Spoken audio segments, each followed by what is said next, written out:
What is going on, everyone? So today I'm going to be showing you how to set up your 3x3 Speedcube. Now I'm going to be using Moyu's Weilong WRM 2020, and this does feature their adjustable tensioning system. And if you don't know what any of that is, then I'll get to all this jargon in a bit. But either way, this tutorial will work with any 3x3 Speedcube out there. So I get a lot of questions asking, is it absolutely necessary to set up your puzzle? Do I need to buy lubricant? And the answer is yes, you should. Obviously you don't have to go out and buy this and that, but because it makes such a drastic improvement and the process is so simple, you might as well go ahead and do it for the upgrade that you're going to be getting. And even though a lot of modern Speedcubes are pretty good out of the package, they can be taken to a whole new level of good with just a few drops of lubricant or even just some simple tensioning. And a lot of the times your cube will come out of the package with a very annoying spring noise or just a super dry feeling, or maybe your cube is just not fast enough. This setup will fix all of those issues. So let's just go ahead and jump into the process and see how to do this.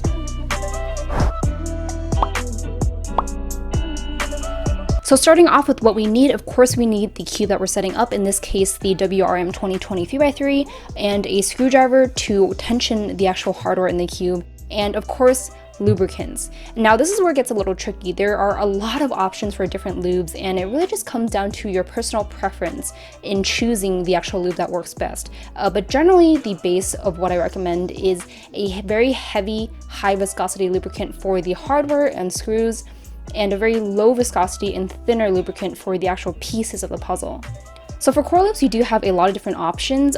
Silicone-based lubricants are the most general one that a lot of people choose to use because it is easy to use and it is relatively cheaper. Speedcube Shop's Speed Lube works really well, and you do want to choose a really heavy one. Something like weight 6 would work really well, and you do want a heavy lubricant because it's going to increase the lifespan of the cube's hardware. And there are also specifically designed lubricants for metal-to-metal contact, like the springs and the screw heads. So my personal favorite is Speedcube Shop's Vortex, and this stuff is specifically designed for the cube's hardware, and it'll just increase the lifespan while speeding up the core of your cube. So Vortex is my personal go-to these days, but I definitely used to use these silicone-based lubricants before these core-specific lubes were made. It's just that these silicone ones might not last generally as long, or just might not hold up as well as these core lubricants. And so for piece lubricants, there are a lot of different types, but generally you want to find a very low viscosity and thin lubricant. Just because when you're lubing the pieces, people do tend to overlube their puzzles if they put too many drops of the lube in there. And if you put too many, it's gonna really gum up your cube and it's gonna slow it down way too much. It of course really depends on the feeling that you want to get out of your cube. For example, if you want a really fast cube to be more controllable, you want something slightly thicker, say like Speedcube Shop's Nebula Cosmic Lube. Or if you want a really slow puzzle to really speed up, you want a lube that's super thin, very fast, and that's going to be Cosmic Lunar from Speedcube Shop. So personally, I find that Martian or Galaxy from Speedcube Shop is a great middle ground. They're definitely going to speed up your cubes, but at the same time, it's going to provide a very nice, plush, and smooth feeling to it. So if you couldn't already tell, choosing lubricants is definitely a very personalized thing, and it really depends on a case-to-case basis what you personally like. But my recommendation for a good starting point would be Cosmic Martian for the pieces, just because it is a great middle ground for pretty much any puzzle. And your choice of either weight 5 and above silicone lubricant or a designated core lube like Vortex. And when you're deciding between these two, it really just depends on your budget. So just to give you a general layout of how this process is going to go, we're going to disassemble the cube, lube the core, reassemble and tension the cube, reassemble the pieces, and then lube the pieces. Alright, so getting started with the disassembly, people have their own preferences on how they'd like to do this. For me personally, I like just unscrewing all the sides at once and just taking everything apart, just because it does make for easier tensioning and just getting those nice and even tensions throughout the whole cube. But I know some people just like to do it side by side, where they unscrew one side, lube that part of the core, and then reassemble, and then just continue that pattern from there on out. But yeah, I just find, like I said, I find that this one keeps the tensions a little bit more even, and just the overall process is a little bit more uniform. So yeah, all you really want to do is just take off the center caps, take your screwdriver, and just start loosening these screw heads.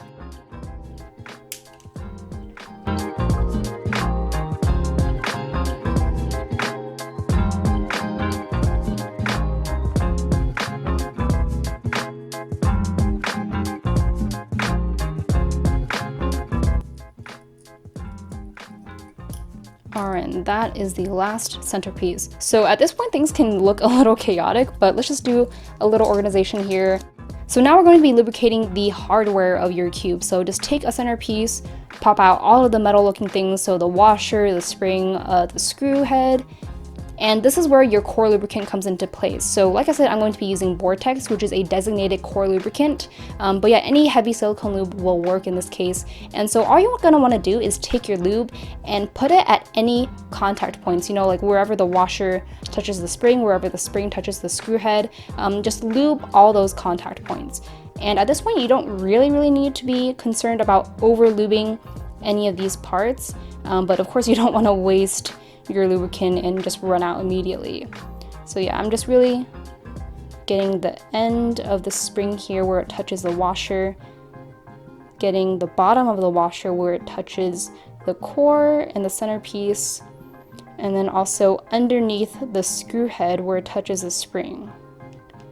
Yeah, and then sometimes you can, if you're feeling it, you can just put a little bit on the rod of the screw head, just whenever the spring itself however makes contact, and yeah, that's it. There's really no right or wrong way to go about it. Just kind of go crazy on it, but of course don't waste your lubricant. And so put the hardware back into the centerpiece, and now this one is done. And then we're just going to initially just screw it back into the core so that it stays, and just do it however. At this point we're just really getting it into the core so that it's all organized, but we're going to be tensioning this core later on. So yeah, and so this centerpiece is finished, and we're just going to be doing that same process for all of these centerpieces and all the hardware. And so same process, just get the hardware, take your core or heavy lubricant, get underneath that screw head right there, even just a little dab. You can feel free to just get a little bit of a spring on the edges too, maybe even on the rod of the screw, underneath the spring, just on the bottom where it touches the washer, underneath the washer itself also. And yeah, just really just get every contact point that you can. It's just gonna look a little messy, but it's all gonna get worked in there anyways. There must be something that features. You'll find the beauty goes much deeper once you get to meet her. You see her walking down the boulevard.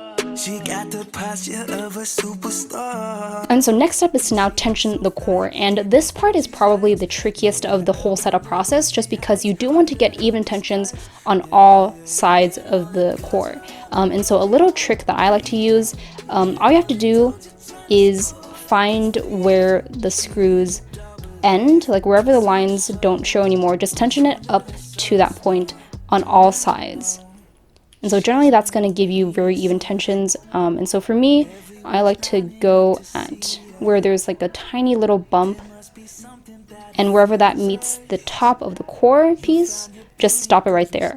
And so if you do this for all the sides, it's going to be even tensions throughout. After you even out the tensions first, then you can adjust it to your own liking and your personal preferences. So you don't really need to follow exactly what I'm doing, where I'm waiting for it to hit this line on the screw here. You can just decide any landmark for yourself, and just make sure to do the same thing on all sides so that the tensions are even.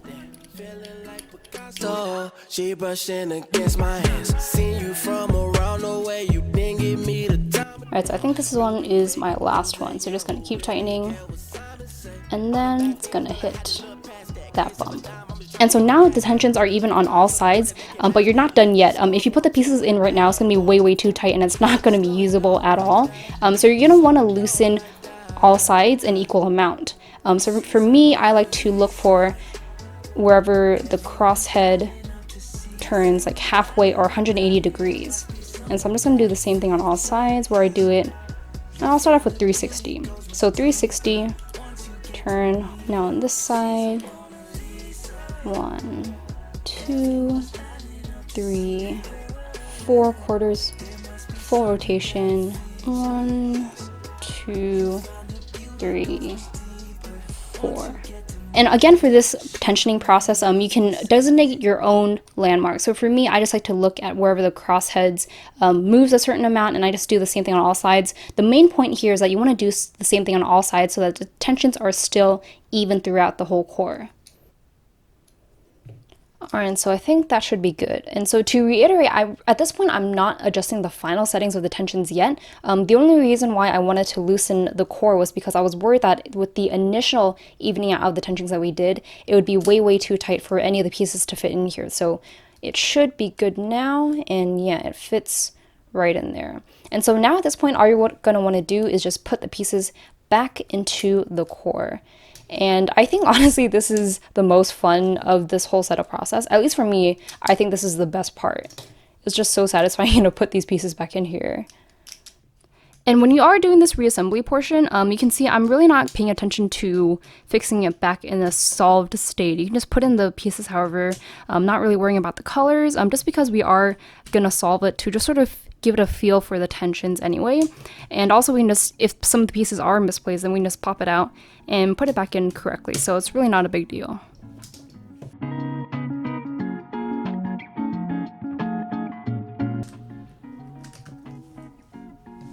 Alright, so we're almost done, we're almost at the finishing point, and so once your cube is reassembled again, you just kind of want to give it a few turns, you know, give it a feel, see how you like the tensions.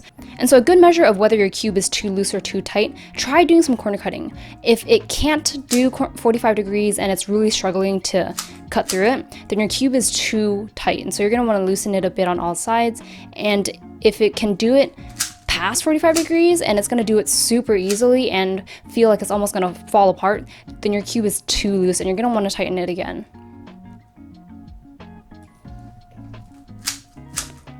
Alright, and that is good for me. You can see it cuts 45 degrees very cleanly on all sides. It's not really feeling loose at all. It's not really locking up when I try to cut it at 45 degrees, and so this is perfect. And so in the beginning of this video, I did mention that this cube features Moyu's adjustable tensioning system, which is this blue plastic piece right here. And so what this does is affect the overall tension and stiffness of the feeling of your puzzle.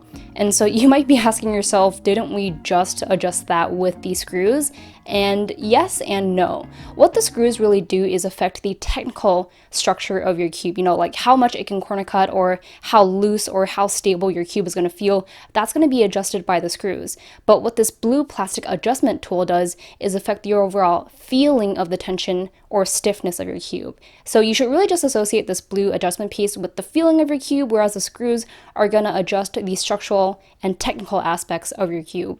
And a lot of companies are now featuring this adjustment system, and even in Moyu's budget cubes like the RS3M 2020, you're gonna see this on there. But if your cube doesn't have it, then you don't need to worry about this portion of the video. But for those of you that do have this in your puzzle, then I'm going to be showing you how to use it properly. And so the adjustable tensioning system relies on ridges on the centerpiece to adjust to the actual setting that they're on. And so when we were tightening the core back together, we didn't really pay attention to the levels of the blue pieces and where they were positioned, but that is totally fine. All we have to do now is just reset them to the same point. So I'm going to do it according to this white piece where you can see the blue piece just perfectly aligns with the centerpiece, and there was really no ridge bumped up any step further from the other. It's just right flattened and centered. So just use that landmark and just make sure all the other centers are following that same position. So in this orange one, we are just a few clicks away from being at the initial reset. I think just one more click will do it. JK, one more, and there you go. So you can see now it's at the same setting on the orange side as it is on this white side. So just keep going around the pieces, see if they're at the same point. Yellow is fine. Red could use one click, and now it's at the same point. See, green, a couple clicks. Yeah, so if it's not the right setting, all you have to do with Moyu's adjustable tensioning system is just keep clicking it around and it'll just eventually reset. And there you go. So it really doesn't matter if you didn't reach it, just keep turning that thing and you will find the setting that you want. So blue side, some clicks also.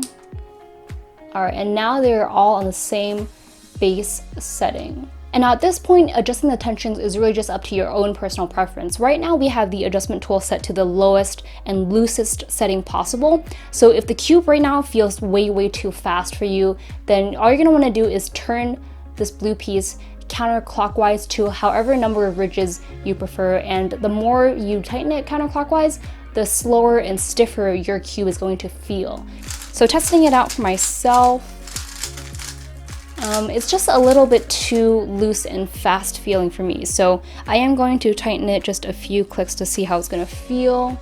I'll do one on each side and we'll see what kind of feeling that gives me.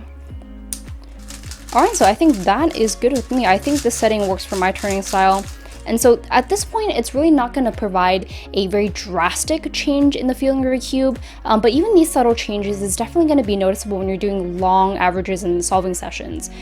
So it's great that companies are now offering these further customization options, but again, you shouldn't really rely on them to really affect the corner cutting or the overall feeling or stability or controllability of your cube. It's really just there to get you to the point of where you're feeling absolutely comfortable with the setup of your cube.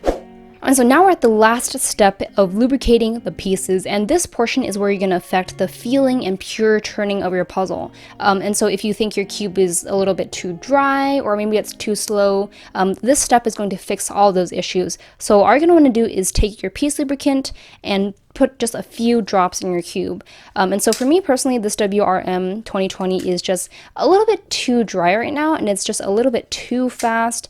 And so this Cosmic Martian Lube will work really well in making it feel a little bit smoother and likewise just a tiny bit more controllable. So a common mistake when setting up puzzles is really over-lubing your cube. And when you over-lube it, your puzzle's just going to feel super gummy, really slow, and it's not going to be fun to solve at all. And you're going to have to wipe out everything and just the whole thing is going to be wasted. And so always remember that less is more. So only start out with maybe just 1 to 2 drops of lube. And so I like to just hit all the contact points on this edge piece where it's just flat right there. And let's also do internally where the innermost part of the pieces is. So just this primary portion of the edge right in there. And so just starting out with that in this section. And so once you hit that section, you're going to want to turn it over to the opposite corner. And so for this one, I'm going to really focus on the corner just because it'll be spread around just a little bit more. So I'm going to put it on this black surface where there's actually more contact, and then also let's touch the internal part of the piece on this primary part here, and that should be good. Alright, so all you're going to do is just work the lube in, see how it feels, and already the feeling is changed. Yeah, it just feels so much more enjoyable to use. It's a lot smoother, a tiny bit more controllable than it was before just because it was just too fast for my turning style.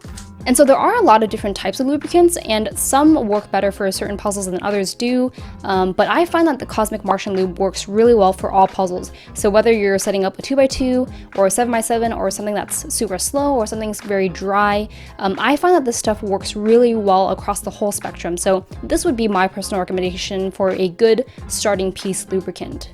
Alright, now for the finale, just putting on the center caps. Now this part is very self-explanatory. Just pop them back on. And now you have a finished cube ready to be solved and competition ready. So always a very rewarding thing when you're done setting up your cube. And so now your cube is all set up and good to go. And man, I gotta tell you, this WRM 2020 now is so much better. The feeling is much more enjoyable. It's super buttery smooth compared to before, and it flows so incredibly well. It just really works really well for my turning style. Compared to out of the package, this thing before was really dry, it had a lot of spring noise, and it was just way too crispy and out of control. But yeah, the setup totally changed all of that, and I can absolutely see this becoming my main now. So yeah, even if you think that a cube out of the package is really good, more often than not, that's just a sign that there is a lot of potential. So in order to unlock that full potential, just doing the simple setup will change your cube entirely and bring it to a whole new level. And really the whole point of this process is to get the puzzle to your standards and to really fit your own personal turning style and preferences. So I would really say that the only structured things in this setup process is to just even out the tensions and lubricate the hardware. So that way you get a very uniform feeling cube, and also you increase the lifespan of your hardware. And so that's going to wrap it up for this tutorial. If you have any questions at all about this whole process, then definitely leave them in the comments below. If you want to learn more about the resources I mentioned in this video, like the types of lubricants I use, then check out the description box for more info on that. But anyways, I hope you guys did enjoy this video, and I'll see you guys in the next one.